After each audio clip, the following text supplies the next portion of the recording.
kumejitokeza wimbi kubwa la vyombo vya habari, hususan vyombo vya habari vya nje, kuchapisha na kutangaza taarifa ambazo ni za upande mmoja, na wakati mwingine kufanya upotoshaji wa taarifa wenye mlengo wa kuchochea chuki kwa Watanzania dhidi ya serikali, kuwagombanisha Watanzania wenyewe kwa wenyewe kutokana na tofauti zao za kisiasa, kidini na kikanda. Kwa niaba ya serikali, naomba kueleza yafuatayo. La kwanza, naomba kutoa wito kwa vyombo vya habari vya nje kuzingatia maadili na misingi ya uandishi wa habari kwa kuchapisha habari zinazozingatia usawa, haki na uwajibikaji. Kuacha kuchapisha habari za upande mmoja zenye nia ovu kwa Watanzania na nchi yetu ya Tanzania. Serikali ipo tayari wakati wote kutoa ushirikiano kwa vyombo vya habari vya ndani na nje ya nchi pale watakapotaka taarifa.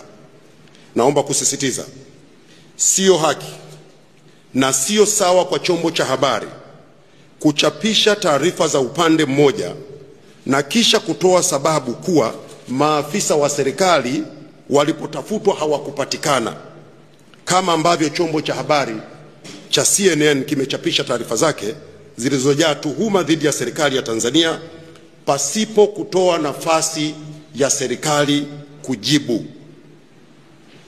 Kwa wanasheria, wana kanuni moja inaitwa the principle of natural justice. Huwezi ukazungumzia jambo linalomtuhumu, linalomzungumzia mtu ama upande mmoja, halafu upande mwingine ama mtu mwingine usimpe nafasi ya kujibu. That is unprofessional. Kitendo kilichofanywa na CNN pia kimefanywa na vyombo vya habari vingine. Natambua vyombo vya habari vingine vya kimataifa, BBC, Al Jazeera, Deutsche Welle wamefanya pia.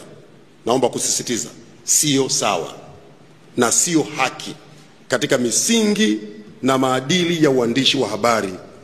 Huu ni ukiukwaji mkubwa na wa makusudi. Sisi wote ni waandishi wa habari, tunaifahamu misingi ya uandishi wa habari na maadili ya uandishi wa habari. Lazima habari inayochapishwa iwe balanced. Kwa Kiswahili nasema iwekewe usawa.